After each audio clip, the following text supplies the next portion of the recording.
We have new information tonight as we continue coverage of the budget cuts and the layoffs at the University of Montana.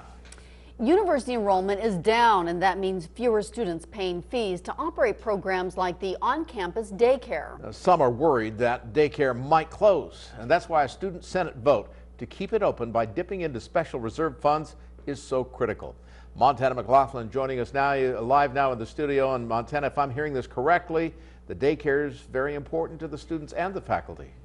That's right, Steve. Laurel, the university's child care center has been hit hard. They've not only been faced with budget cuts, but also a new state regulation that requires smaller classroom sizes and more employee training. University officials estimate the center will be close to $200,000 short, and some worry it might be enough to close the center. This is the biggest emergency that ASUM has faced. 23-year-old Caitlin Hoppen-Gardner is a senior political science and psychology student at UM. This has been, my main goal this semester is to make sure that childcare can still be on campus. As a student senator, she's been working all year for a cause close to her heart. And if these parents can't go to college anymore, then those kids, basically we're setting them up for failure in the future. And for good reason. Caitlin's also a single parent of a 2-year-old daughter. Now she and the parents of the 90 kids who come here are worried declining enrollment and the cost of new state daycare regulations will be too much. That's why the student body Senate found 3 ways to keep the center open. The first will take over $82,000 from the student reserve account. The second, $52,000, but would eliminate daycare spots.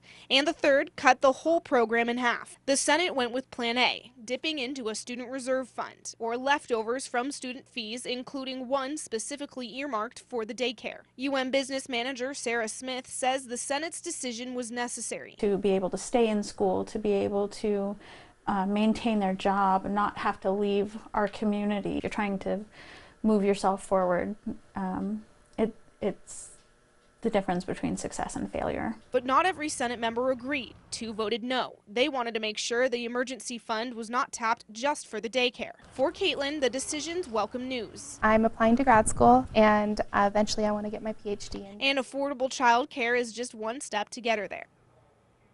And another issue are students who work at the daycare. Some worry if they lose their jobs, they'll have trouble paying for school. But the money won't be officially allocated until the Senate votes on the ASUM 2017 fiscal budget on February 27th. Live in the studio, Montana McLaughlin for NBC Montana. Thank you, Montana. You can find links to the University of Montana's budget in our Fast Links section at NBCmontana.com.